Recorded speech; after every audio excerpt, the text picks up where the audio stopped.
They felt you pulling away. They adjusted. They tried to pull you back in. And for a moment, it almost worked. But this time, something was different. You didn't react the same way. You didn't fall back into the pattern. You didn't return to your role. And that's the moment everything shifts again. Because what happens when they realize they've actually lost control is very different from what most people expect. At first, they don't accept it. They assume it's temporary. They believe you'll come back because you always have. Because every version of you they've known eventually returned. And that expectation is not random. It was built over time. Every time you forgave something you shouldn't have.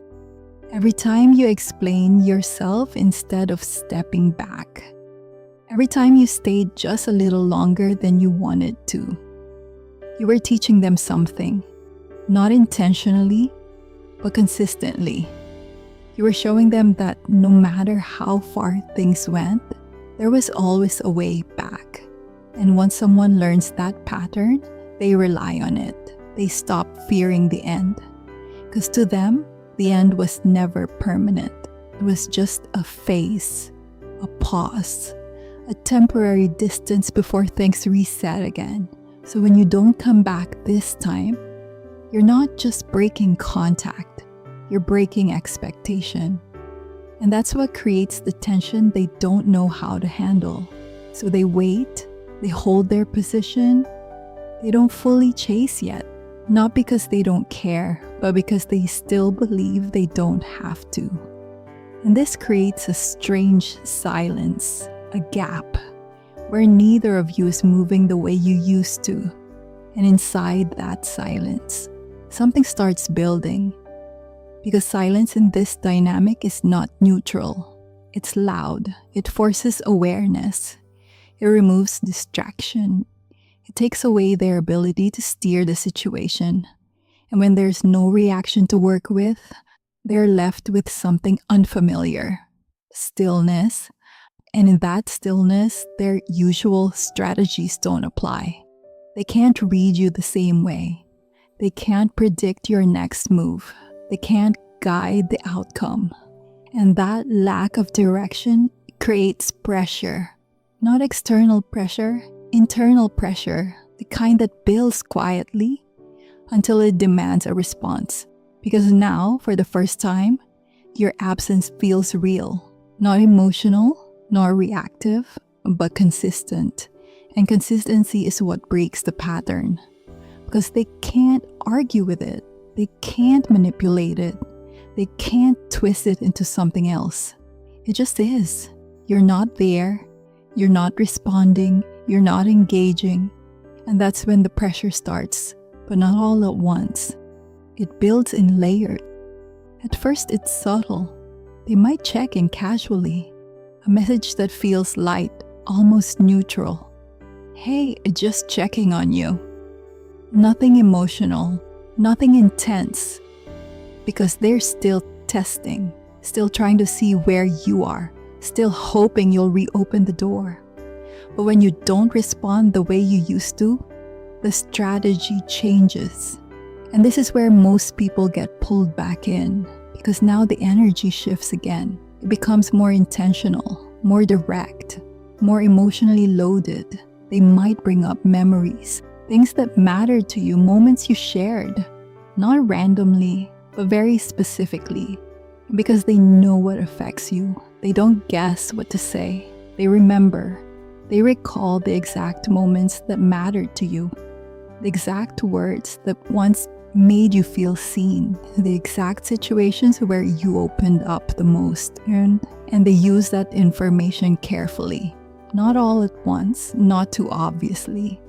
Just enough to feel real. Just enough to make you pause.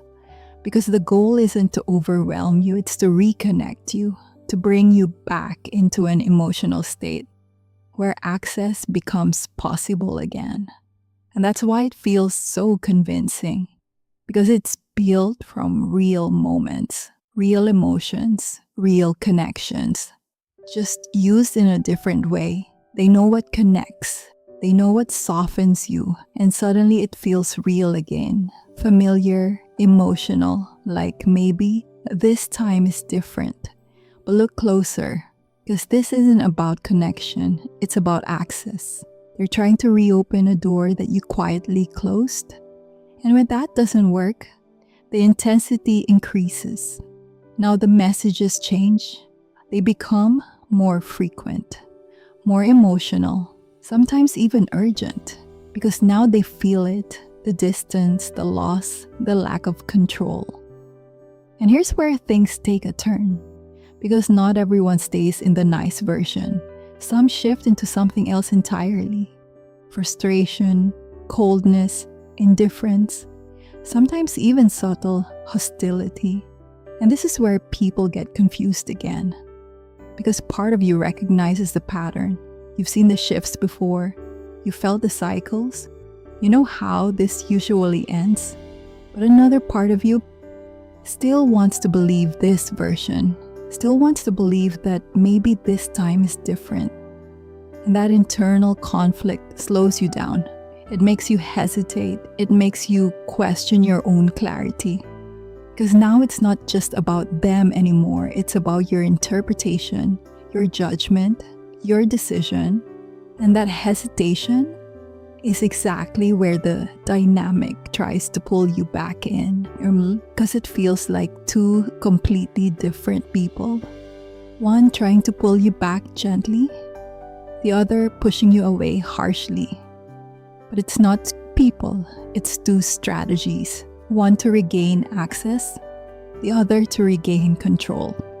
Because if they can't pull you back with connection, they'll try to provoke a reaction instead. Anything to break your silence, because silence removes their influence. And without influence, they lose positioning. They're no longer shaping how you feel. They're no longer guiding your reactions. They're no longer part of your internal process. And that's what makes silence so powerful. Not because it punishes them, but because it disconnects them. And once that disconnection starts, their ability to affect you begins to fade, which is exactly what they're trying to prevent. Anything to get a response. Because your reaction is still a form of access. Even anger, even frustration, even closure conversations.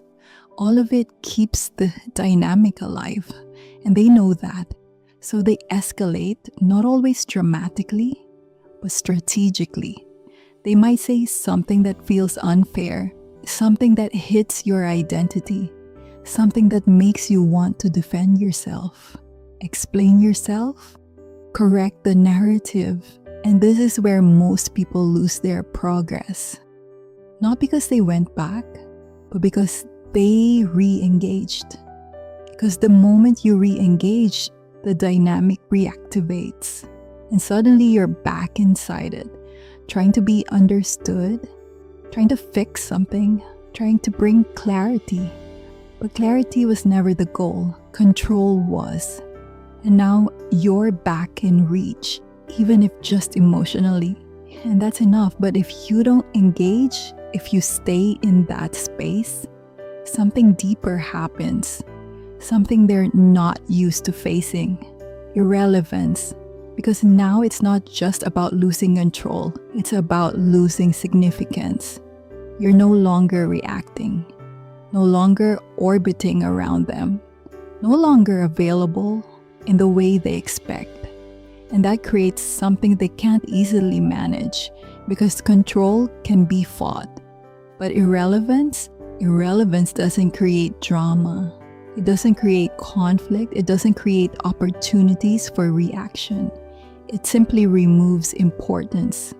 And for someone who is used to being central in your emotional world, that shift is disorienting. Because they're no longer being resisted. They're no longer being engaged. They're simply not being considered. And that's a position they don't know how to operate in. Because there's nothing to push against. Nothing to pull, nothing to influence. Just absence.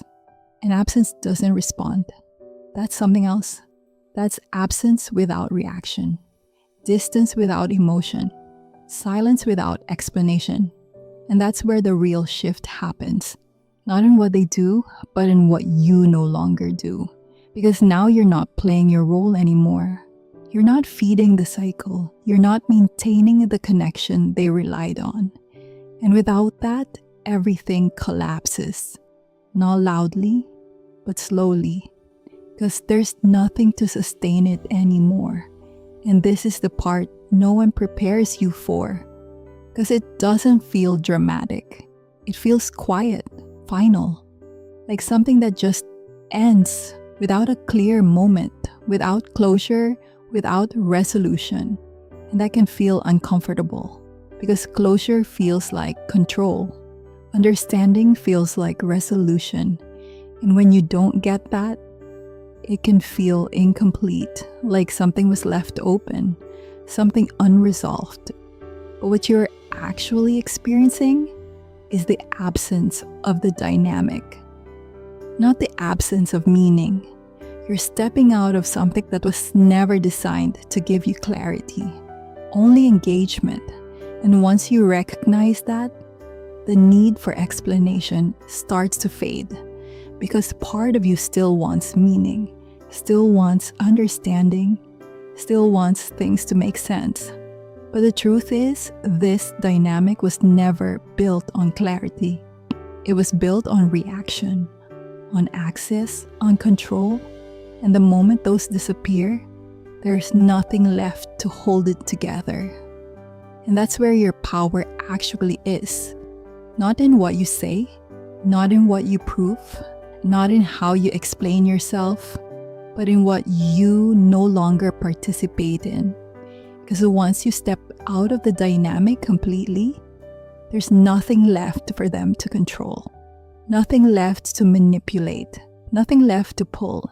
And that's when it truly ends. Not when they stop, but when you do. And once that happens, they don't lose you in a dramatic moment.